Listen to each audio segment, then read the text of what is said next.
Bismillahirrahmanirrahim.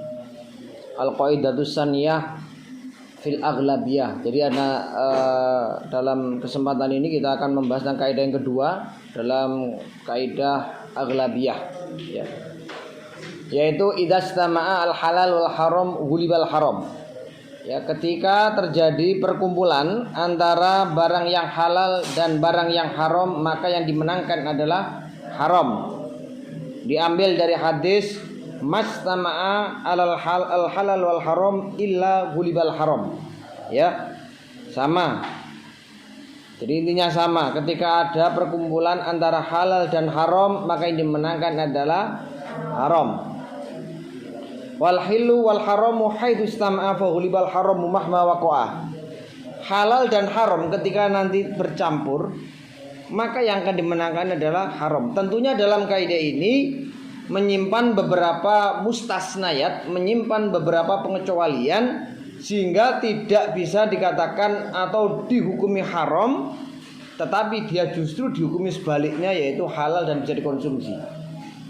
Sebagaimana dalam kaidah yang berikutnya, wa kharajat anha ala bayani asya kal istihad fil awan. Ya. Yang pertama, pengecualian yang pertama adalah tentang masalah istihad fil awan. Ya. Ini perlu saya utarakan bahwa istihad fil awani itu adalah contoh ketika ada dua ember, yang satu itu airnya najis, yang satu airnya suci. Ya. Ingat, istima itu ada yang satu unsur, ada yang dua unsur. Yang satu unsur itu adalah satu timbo, airnya itu campur dengan haram. Ini jelas ghulibal haram. Tapi ketika istihad fil awani, satunya halal, satunya haram, maka dalam hal ini ketika kita sudah istihad dari salah satu awan, dari salah satu wahdah, bahwa ini adalah suci dengan beberapa istihad atau dengan beberapa ikhtiar, sehingga muncullah keyakinan ini adalah suci, maka ini diperbolehkan. Karena percampurannya bukan percampuran satu unsur, tetapi adalah dua unsur yang salah satu di antara ini ada yang najis, ada yang suci. Sehingga percampuran seperti ini dianggap tidak sama, ya, dengan istima' hal haram yang dimasukkan dalam kaidah atau dimasukkan dalam pengecualian. Tetapi setelah istihad ini adalah suci, maka kedua ini nggak boleh istihad lagi. Sebagaimana pengecualian kemarin dalam kaidah al istihad la yunqadu, belum itu ya, sudah. Al istihad la yunqadu bil istihad, itu pengecualian. Sehingga istihad yang pertama nggak boleh dirusak dengan istihad yang kedua dalam hal masalah toharoh. Kenapa? Karena sangat berhubungan sekali dengan ibadah. Lah kalau ini suci kemudian setelah itu dihukumi najis, kan ruwet nanti ibadah yang dilakukan. Sehingga tidak boleh istihad fil awan itu masuk dalam al istihad la yunqadu bil istihad. Ini boleh. Famin furu'i hadhil qaidah idza ta'arada dalilani ahaduhuma yaqtadi at-tahrim wal akhar yaqtadi al-ibahah. Quddima at-tahrim alal asal. Ya. Ini contoh yang saya utarakan tadi tentang istihad fil awani. Ada dua kan, ada dua unsur. Kemudian dikiaskan atau dicontohkan yang lain seperti bertentangan dua dalil, atau ada dua dalil yang bertentangan tentang haram dan halal. Yang satu iktidoknya haram, yang satu iktidoknya halal. Maka yang ketika menemukan dua dalil yang bertentangan seperti ini, maka quddima at-tahrim al-asah. Menurut qaul yang lebih sahih, itu yang didahulukan, yang diprioritaskan adalah yang haram. Misal hadis laka minal haid ma fawqal izar. Satu hadis mengatakan diperbolehkan bagi kalian, bagi suami, untuk mengumpuli istrinya ma fawqal izar. Ma fawqal izar itu berarti di luar bainas surah war rukbah. Ya, bainas surah war rukbah. Itu boleh. Ki munggah-munggah ora apa-apa nang susune ya ora apa-apa nang gone anu ora apa-apa, nisore dengkul ya ora apa-apa. Tapi lek baina sura waruba udel antarane udel sampe nang gone pusar jangan sekali-kali. Ini berbahaya ini. Ya, bisa saja nanti kebablasan ke TKP tadi. Ya. Cuma begini batasannya wati, batasannya jima itu enggak boleh hanya sekedar nemplek tok enggak. Harus idkhalul sahsafa ilal farji. Itu syarat mutlak wati. Lah kowe kumpul tok tapi mau nafsiri tekstual, manukmu mek nemplek tok iku ya ora adus, ora wajib adus kalau enggak inzal. Loh, ini penting saya utarakan sana dianggap ijma kumpul itu semoga kumpul mandi enggak. Yang dimaksud wati itu adalah idkhalul sahsafa ilal farji. Kal maktuk lho bahasanya kal maktuk. Kal maktuk iku pokoke mlebune kaya dene kasafai utawa manuk iku tugel. Dadi ibaratnya kok tugel berarti kan wis mlebu. Itu baru datang wati. Kalau ndak itu misalkan nemplek tok ndak masalah. Ya sebagaimana yang diterangkan dalam hadis yang berikutnya, isna'u kullaisya'in ila nikah. Terserah kamu lakukan apa saja, terserah kamu ngapain, terserah kepada istri kamu yang sedang haid, ila nikah kecuali jima. Berarti nemplek tok ora popo, digesekno tok ya ora popo. Ngono lho. Rek, iki jenenge apa jenenge istihad, bukan istihad. Hadis lain yang bertentangan dengan hadis yang tadi. Dan ini dipegang oleh Imam Nawawi min ashabi Syafi'iyah. Bisa dicek dalam kitab Fathul Mu'in. Lu ini kan rek model gini kan asline selamat awe dhewe. Wong lanang nek dinggurno 14 dina 5 dina neyeng rek. Akhirnya niku ya terus apalagi nanti sampai khauful istimna. Itu kan bahaya. Istimna biyati nafsihi. Itu enggak boleh. Kalian mengeluarkan cairan sperma dengan tangan Anda sendiri itu haram. Kalau istimna biyati zauja itu boleh. Lo enake dhewe bojo ngono. Makanya Imam Nawawi itu memberikan solusi kepada masyarakat, kepada orang-orang. Karena apa? Karena haidnya perempuan itu tidak sama. Gitu, per individu tidak sama. Ada yang 14 hari, ada yang 15 hari. Lu suwi lu tinggurno 15 dina iku. Anggite sampean niku. Makanya kan boleh ulama itu menganjurkan carane istimna yo bainal fakhdaini, bainas surrataini, mau digeser nang ngene selempitane opo? Gak apa-apa. Lha iku anjurane ulama lho. Nggih? Atau bainal labaini, yo gak apa-apa. Ya. Ini solusi. Mane sampean rek wis rapi kok gak takok kula, ngerti ya kula.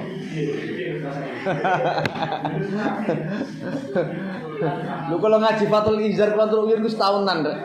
Berarti wis apal lho. Kayak dilakukan lagi terus sertifikat iku wis original ya. Lah ini ya, jadi yang kedua wa hadisu isna'u kullasain ila nikah. Ini yang dipilih Imam Nawawi. Loh, Imam Nawawi punya rivalnya Imam Rafi'i. Ya. Dan itu ketika mereka itu ikhtilaf, ketika mereka berbeda pendapat, maka di dalam runtutannya itu bisa dicek dalam kitab I'anatul Thalibin yang dimenangkan adalah Imam Nawawi. Coba. Kalau Imam Ibnu Hajar itu khilaf dengan Imam Romli, yang dimenangkan adalah Imam Ibnu Hajar karena beliau lebih wirai, lebih hati-hati. Tapi umpama diambil salah satunya boleh karena dua-duanya ini kuat. Maka ketika saya melihat ada seorang laki-laki tua itu sujud tanpa jijitno sikil, paham nggih? Sujud tanpa jijitno sikil itu saya diem. Karena Imam Nawawi itu mensyaratkan bahwa rukunnya sujud itu ada 7. Ya toh? Aina ini, kemudian apa ini? Yada ini, rojula ini, kodaba ini. Kan 7. Tapi kalau Imam Rafi'i enggak. Imam Rafi'i itu senajan sikile gak jijik itu sah salatnya. Bisa dicek dalam kitab Mahali. Khasya apa? Qalbul Yubi, Khasya Umairah itu bisa dicek. Sehingga saya diem. Wah, ashabi Syafi'iyah saja masih ada khilaf kok, ngapain saya bingung. Apalagi ini awam. Awam itu adalah la al-ami la madhabalah. Orang awam itu tidak wajib bermadzhab. Artinya bagaimana? Ketika dia melakukan suatu ibadah yang sesuai dengan salah satu 4 mazhab, maka dia dikatakan sah. Misalkan Syafi'iyah tidak sah, kok dia melakukan ibadah tetapi sah menurut yang lain, itu tidak masalah. Orang awam itu. Tapi aja geman dadi seneng wong awam. Wong awam iku bodoh, bodoh ku ya termasuk haram. Bodoh ku haram. Makane yo wong goblok ku gak oleh sini. Ya. Jadi ra iso dadi wong alim. Penting wong alim ya. Al ulama faqul mukminin bisab imiati darajatin wa ma bainas ma masirah baina darajat ini khamsumiati amin. Jadi wong pinter ku untungnya akeh.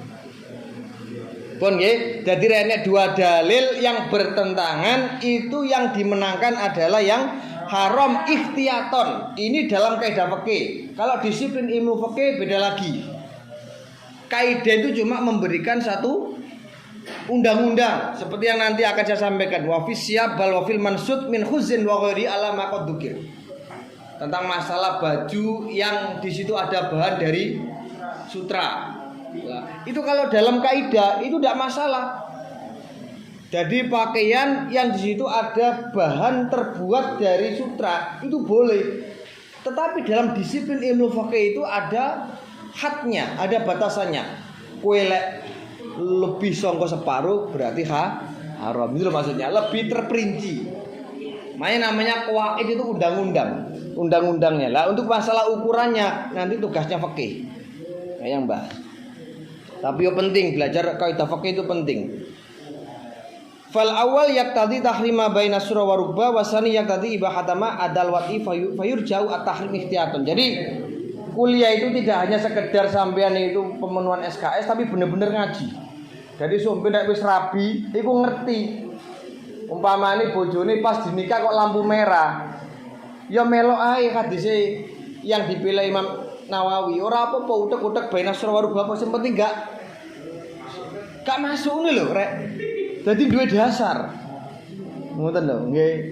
Mbok iku di apa ditempelkan titik ta apa wis ora apa-apa ngono wis. Ya. Nah, ini solusi. Makanya ikhtilafu ummati itu ummatun rahmatun. Jadi khilafnya para ulama adalah rahmat, Bang. Jangan dijadikan sebuah problem. Wa minha law kana ahadu abawaya kitabian wal akhar majusian la yahilu nikahuha. Ada anak yang hasil dari perkawinan orang tua yang satu kafir kitabi, yang satu kafir majusi. Maka tidak halal dinikahinya karena mengikuti pada orang tua yang haram untuk dinikah. Kalau kafir kitabi masih boleh, tapi kafir kitabi itu benar-benar masih berkiblat pada kitab yang diturunkan oleh Allah Subhanahu wa taala. Tapi sekarang Injil itu kayaknya enggak ada. Yang dipelajari orang-orang Kristen itu Injil revisian ini. Ya, Injil yang bukan anu lah, bukan jalan yang lurus. jalan itu sesat ya. Maka yang dimenangkan adalah kafir yang majusi, sehingga anak yang lahir ini tidak boleh dinikahi. Wala tahilu dzabihatuha, dan juga enggak boleh disembelih. Lho apa anak itu bilang cek di dalam kitab Hasya Bajuri, sarannya Fathul Qorib. Lek enek wedhus sampai wedhus kok lahir menungso, oleh kuwi mau beleh, oleh napa jenenge nikah, ya oleh ngimami, ya oleh dibeleh barang. Tapi kan enggak masuk akal. Wedhus ketemu wedhus metune sampean. Masa misale lho. Iku boleh menungso iku dibeleh, ya nikah ya oleh, dadi imam ya oleh. Soale totok apa totok usuliye itu adalah makanan yang makan. Kere ketemu menungso, metune menungso. Lah ini bagaimana? Kudu dibahas. Betul loh. Lah rek separo iku menungso, separo kethek. Oh, separo kethek, separo kere. Lalu kok Imam Ibnu Hajar itu bilangnya itu kalau memang dia itu dalam keadaan kering enggak apa-apa. Tapi kalau yang dalam keadaan basah itu yang loh. Pak, kan juga mungkin nang di sing dunya sing enggak mungkin itu. Makanya sama ulama itu tetap diklasifikasi hukum. Mbok menawa metu temenan. Gitu loh. Jadi antisipasi hukum itu pasti harus ada. Sehingga ketika muncul sesuatu yang baru, tinggal delok. Oh, ini hasil Paham ya? Nah, itu. Wa minha law talafadhu al-junub bil Qur'an bi qasdil qira'ah wa dzikri ma'an fa innahu yahrumu. Ketika ada orang melafadzkan Al-Qur'an bi qasdil Qur'an dan zikir. Ketika dia niatnya itu dua-duanya, yo maca yo zikir, maka haram karena dia menyatukan dua tujuan yang berbeda hukumnya. Paham ya? Tapi saya tanya, perempuan-perempuan yang haid, ketika Anda mau makan baca bismillah, kira-kira itu niat baca Quran enggak? Kan enggak kan? Kan seakan-akan itu refleks atau memang sudah menjadi kebiasaan. Ketika ada orang meninggal innalillahi wa inna ilaihi raji'un, padahal kan Quran itu. Tapi kan Anda enggak ada sama sekali qasdil Quran, qasdil qiraah kan enggak ada. Terus pokoknya refleks ini itu enggak masalah. Karena dianggap itu secara mutlak atau zikir. Ini perlu sampean catat.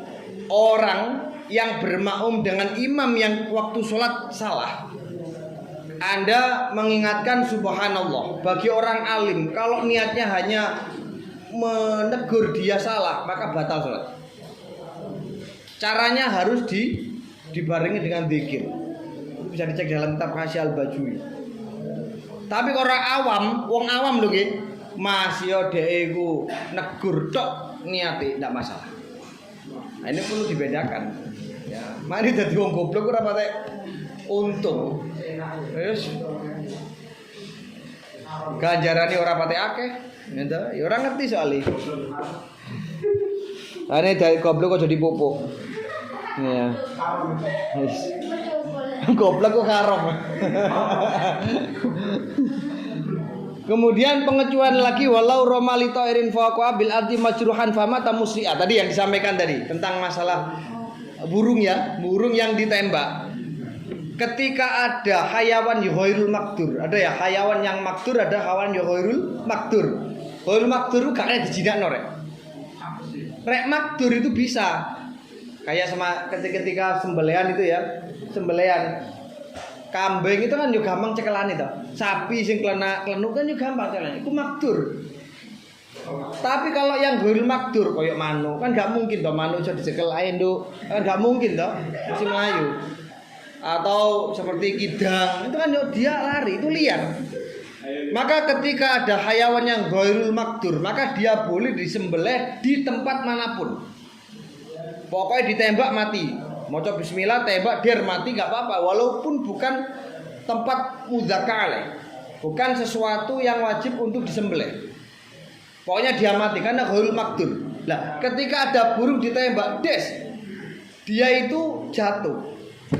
Kemudian mati. Maka burung seperti ini dimaafkan. Burung seperti ini dipengecualikan. Karena di situ ada dua perkara yang haram. Satu ditembak itu halal, dia jatuh kena bumi juga haram karena mati karena terjatuh, mati karena terbentur itu kan nggak boleh, haram. Tetapi ini tidak diketahui, maka ketika tidak diketahui maka hukumnya diperbolehkan halal. In lam yusibhu syai'un inda sukudi al ard. Kalau memang Anda itu tidak tahu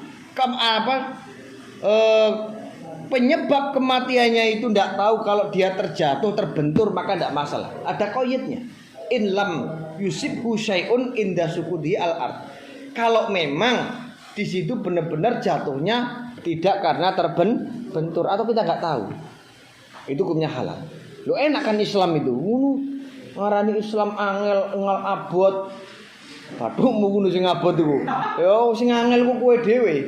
Wong rek lara ya gak apa-apa gak poso, gitu. Sing penting posone ora lara ngelu, ora lara panuwen. Ngene yo. Ya itu aneh-aneh.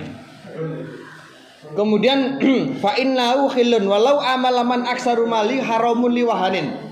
Walam yakun yurafu ainu fala yahrumu lakin kurta shalah. Ini sama. Ketika Anda transaksi dengan orang yang mayoritas uangnya itu dari barang haram.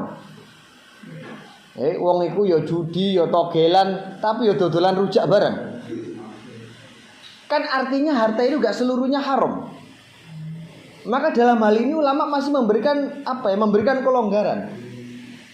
Fala yahrumu, maka enggak haram muamalah dengan orang seperti itu. Karena lil hajat. Karena kebutuhan ila muamalatihi masyaqi wadzar. Wal aslu adamu tahrim. Saiki lawae dhewe dodolan nang warung, maru enek wong Cina, maru enek wong sing tatoan. Apa iku awake dhewe ngoreksi sedalam mungkin dan sedetail mungkin. Pak, kira-kira wangi sampean mang saking judi napa saking togel? Iku hati-hati tapi justru menyengsarakan dia.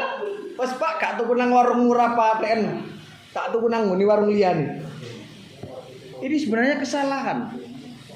Loh, seperti yang kemarin loh yang saya sampaikan. Saya ini pedagang soto ya warung. Terus enek wong ngerti aku penggawe niku ngusungi babi, Be.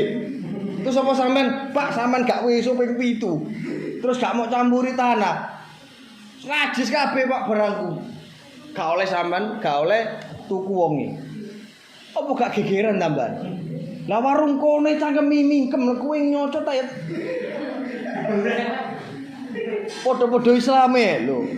Makanya Islam itu memberikan satu kelonggaran kalau memang ketika beli di warung kamu tidak pegang babi, tidak bawa najis, hukumnya boleh. Gitu aja lo selesai. Petik barang yang ngono tuku petik kakan takok. Pak, petik ini mati temen to gak? Lah mati tak gak raimu ndelok iku. Mati kan?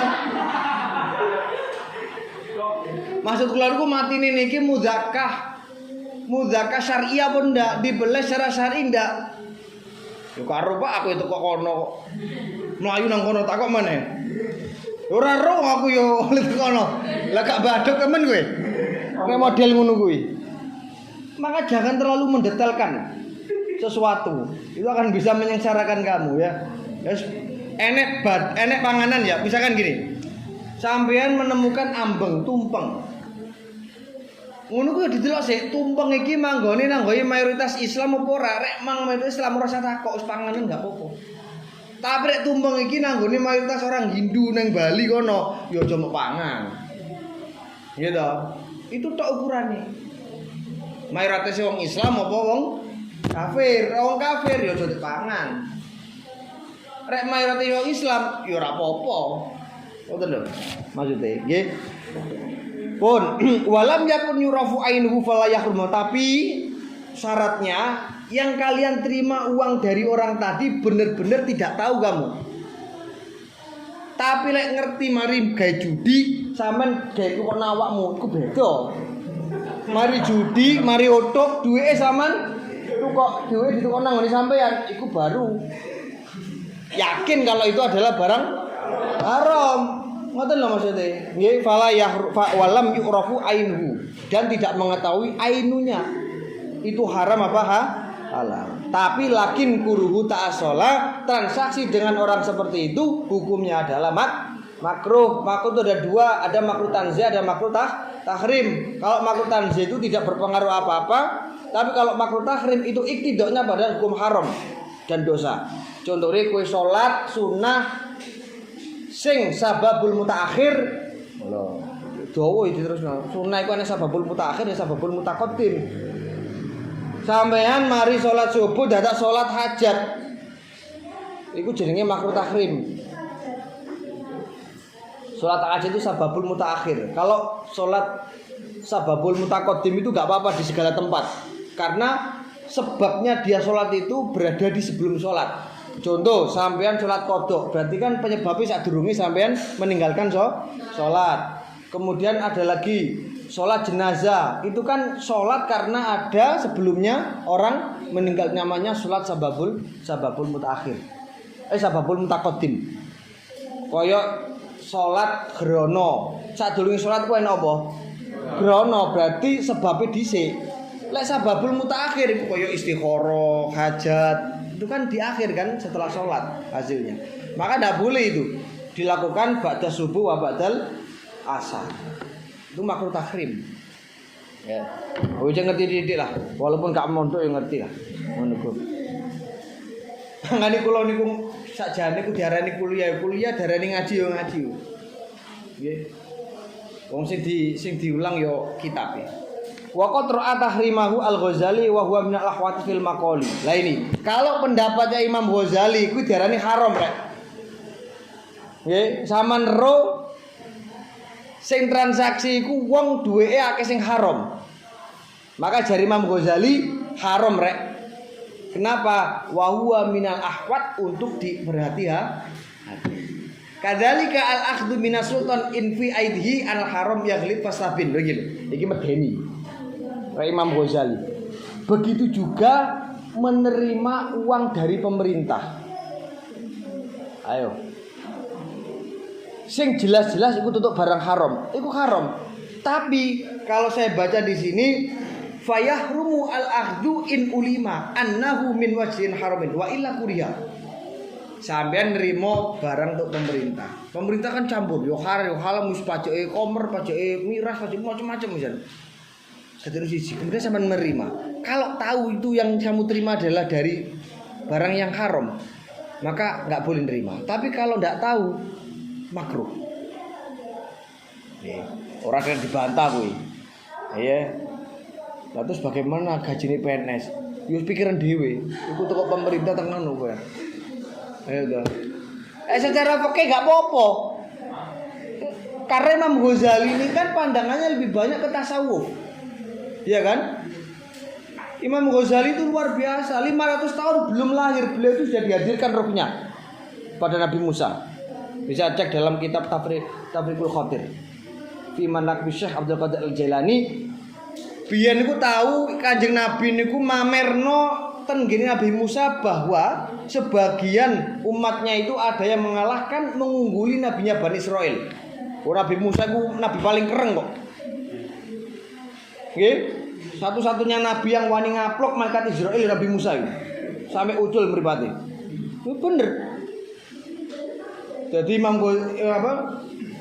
ketika itu malaikat Israel mau mencabut nyawanya Nabi Musa, itu gregetan bisa langsung ditapuk.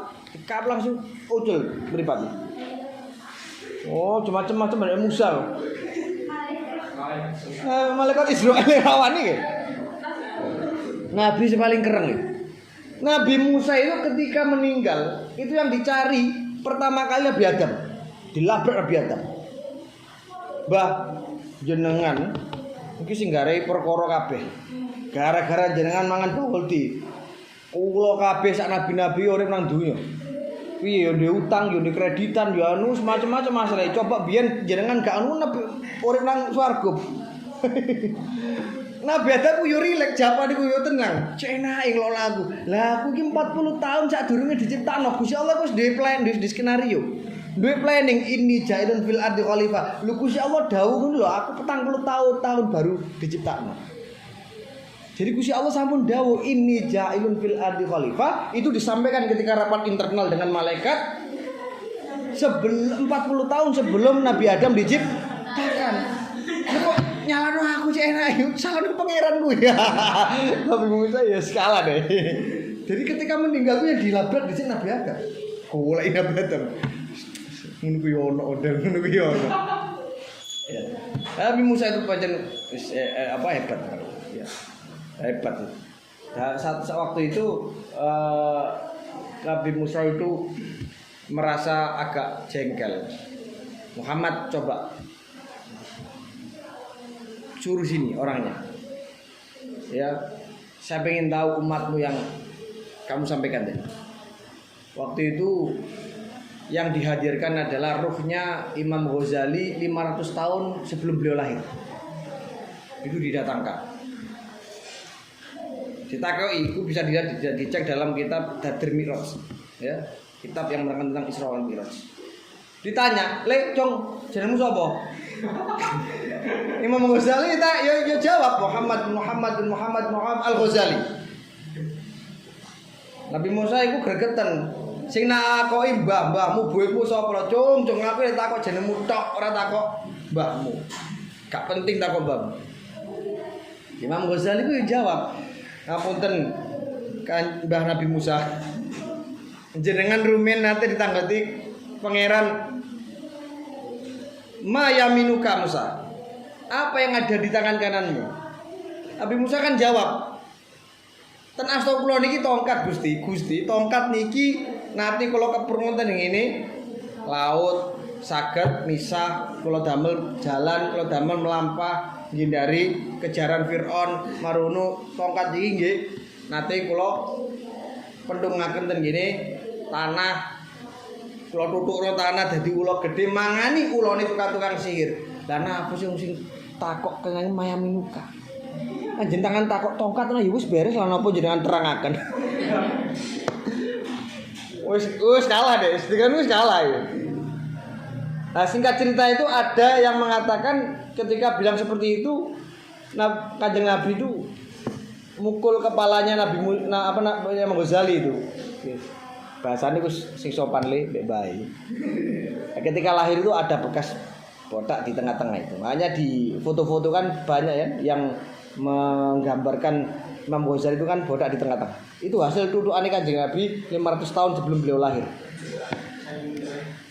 Ngono kok ora usah heran sampean. Kok iso ya? Wong afalnya Gusti Allah iku rata-rata gak dipikir kok. Nggih.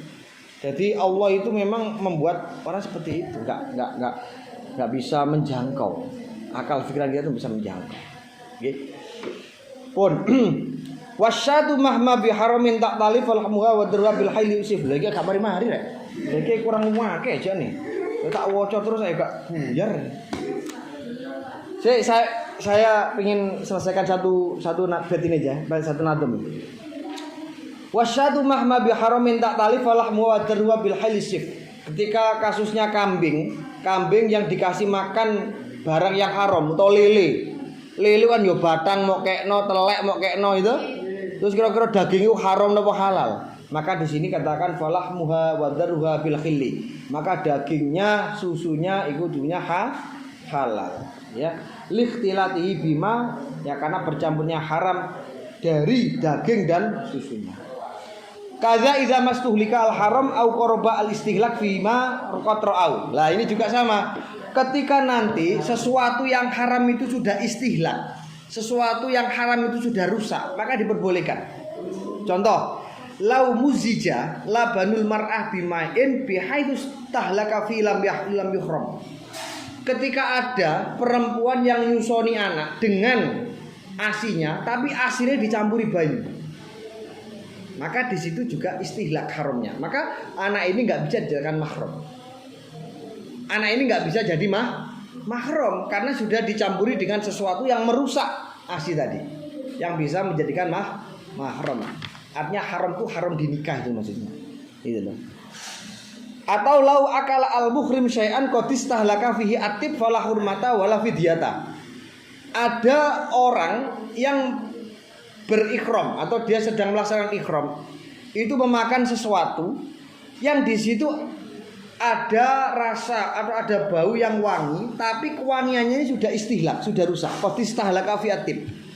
Mangan jeruk tapi jeruk gak patek wangi. Wis pangan pokoke pangan opo ae sing sebenarnya di situ wangi. Tetapi karena sudah rusak kewangiannya, maka fala hurmata wala fidyata. Maka boleh dan dia enggak wajib membayar fidyah atau dam. Paham nggih? Lah, saya menanggapi tentang maksud dan ghairu maksud tadi. Gini maksudnya. Wadabtu lil ma wa hadhi asyuraq tahta aswar ka khalti tahrimin bi ghairi ma in hasara. Faidatun wadabtu lil maksur min muhimmil asya' likus limayain. Fama ka alfin ghairi maksur yu'at wa ma ka isrina fa mahsurun warat. Contoh gini, dalam satu desa itu misalnya ada 1000 atau 100 900 perempuan yang di kampung tersebut yang banyak perempuannya, jadi ada satu perempuan yang nggak boleh dinikah, tapi nggak tahu dia. Paham ya? Ada saudari yang haram untuk dinikah, tapi tidak tahu dia karena saking banyaknya. Maka ketika perempuan itu ghairul maksur, ketika perempuan di situ jumlahnya sudah nggak bisa dihitung, yaitu di atas 1000 atau mendekati 1000, maka dia boleh menikahi, menceraikan, sampai pada batas perempuan yang menunjukkan maksur. Kalau sudah maksur antara 20-40 maka dia nggak boleh. Paham gak? Misalkan satu kelas ini ada 1000 anak, saya boleh nikah tak cerai, nikah tak cerai, nikah tak cerai. Ini orang yang dalam tanda petik belum tahu loh ya, saudari yang mana yang haram untuk dinikah. Nah boleh cerai, nikah cerai, nikah cerai, sampai pernikahan itu terhitung atau sisanya yang belum dinikah itu yang maksud. Paham gak? Misalkan 1000 dia sudah menikah 880 perempuan. Ada 900 perempuan, dia sudah menikahi perempuan, tapi menikah cerai loh, nikah cerai gonta ganti lah. Dia sudah mencapai hitungan 880, kan tinggal di 20 atau 860 tinggal 40. Kalau sudah sisa 40 dia nggak boleh seperti itu. Itu namanya kalau sudah maksur maka tidak boleh untuk dilakukan nikah. Qala Al-Ghazali wa inna ma yantabidu al-adat al-maksur bitakrib. Fakulu adatin yaksuru aduhu bimujaradin nadri ilaihi fahir maksud. Kalau misalkan aku gak iso ngitung itu, maka akan dikembalikan pada ghairu maksud karena sudah nggak bisa menghitung. Fama yasalu fa maksuran kal isri wal isrin kal asra wal isrin. Kalau bilangan itu masih mudah dihitung maka dinamakan maksur. Lek mau anggap 100 ku iso mau hitung berarti dianggap maksur. Berarti lek wis mompo 900 kowe wis Rabi 800 garis 100 sing sisae gurung mau nikah, maka enggak boleh Anda nikah lagi. Paham nggih? Wis pegel lek tak terusno iki yo mari sakno jam kedua, masih 2 lempir. Benarnya, belum saya bahas tafriqus sufqa. Tafriqus sufqa itu ketika terjadi khilaf ada 8 syarat yang harus dipenuhi. Maka baru nanti boleh menerapkan sistem tafriqus sufqa. Kalau belum memenuhi 8 syarat maka enggak boleh. Apa yang diterang di situ? Ya sakno sing kedua. Ini gak maring kok. Ye. Tadi sudah ya, ghairu maksur dan maksur. Yang kedua, pertanyaannya apa? Contoh konsepsi pendidikan halal dan haram menurut Lah begini loh Pak, misalkan dalam satu kontainer itu ada susu, ada khamr. Maka ketika menyikapi haram halal tahu kan kalau susu itu halal, kalau itu adalah haram. Lah ketika ada dua dimensi ini yang memiliki lisensi hukum yang beda, haram dan halal, maka itu nanti kalau menurut ulama ketika ada dua unsur ini boleh tafriqus sufqa. Ya, tapi harus memenuhi 8 syarat. Yaitu yang sah itu adalah yang halal, yang tidak sah itu adalah yang tidak, yang haram adalah tidak sah. Ya, jadi dalam berisyarat kan ya mudah kan. Misalkan begini, dalam satu akad saya menjual beras tapi dituku karo khamr. Paham nggih? Dulu kan sistem barter. Saya menjual beras, ijol-jolan. Iki aku duwe beras 2 kilo, ya tak kai khamr sak botol. Iku kalau menurut tafriqus sufqa boleh. Artinya yang dijual, yang diberikan beras itu boleh, yang khamr itu yang haram. Itu namanya tafriqus sufqa. Jadi sing ngowahi beras iku mang yo halal, sing khamr iku haram. Jadi konsepnya simpel seperti itu. Nah, tapi kalau nanti masalah istimaknya itu dalam satu unsur, misalkan dalam satu wadah ini ada haram dan halal, maka yang dimenangkan adalah yang haram. Tapi kalau yang berbeda unsur, seperti tadi dalam satu kontainer atau dalam satu toko menjual susu dan menjual khamr, maka yang khamr itu haram, yang susu adalah yang halal. Paham ya? Paham ya Mbak ya? Terus yang satunya ada satu lagi. Bagaimana jika makan di tempat restoran yang jelas-jelas menjual makanan haram? Ya wis jelas jujur. Nah, itu kisahnya itu dan negara yang memang minoritas umat Islam. Iya. Secara kebutuhan itu sulit kalau terjadi. Begini Mbak, jadi kalau misalkan kita hidup di negara, maka jogeman dari TKI, orang aku secara pribadi ngaromno ya. Apalagi di tempat-tempat yang sulit kita untuk ibadah itu jangan sekali. Hijrah itu jangan pada tempat yang sulit ibadah. Sampeyan TKI kok TKI nang ngene Jepang, TKI dikane wong kafir, yo gak iso apa tenang salate. Gitu loh. Lah tentang masalah negara yang minim orang Islam itu sangat harus berhati-hati. Anda harus benar-benar istihad, harus benar-benar berusaha mencari makanan yang memang murni halal. Kalau memang sudah tidak ada lagi, benar-benar sudah mentok, maka berlakulah apa? Ad-daruratu tubihul Mu'tadhar itu konsepnya di situ. Kalau sudah memang belum taraf seperti itu, kowe lek gak mangan kuwi gak mati, ya ora oleh. Maksudnya kowe gak mangan iku terus mati, iku oleh. Tapi ya sekedari. Tapi nah cepet-cepet marung ngono angkat kaki nang kono, nyambut gawe nang ngene tanah aire dhewe ku ya akeh. Cuma kadang-kadang kan wong ku ndeloke nominal. Ora ngene kono luwih akeh. Tapi kenyamanan dalam ibadah itu masih diragukan. Jomane engko wong kafir ku duwe kere. Sampeyan kon makani, kon ngelus-ngelus, kon ngeloni. Lah ya bingung. Wong ki wong Islam. Nah, ini bukan hijrah. Hijrah itu adalah ya pada tempat yang nyaman untuk ibadah. Nah, ini kalau pribadi loh, TKI tak haramno. Maksudnya rek bertempat pada tempat-tempat yang minoritas Islam, minoritas Islam. Ibadah karo nyambut gawe ku lho penting endi. Ngono lho maksudnya. Nang kene walaupun sidik tapi nyaman ibadah kan ya bagus kan, barokah. Paham nggih? Jadi harus istihad. Kalau memang ndak terus dia sudah terpaksa ya pakai kaidah yang sebelumnya. Sudah selesai. Selanjutnya siapa? Wah. Ya. Al-Fatihah.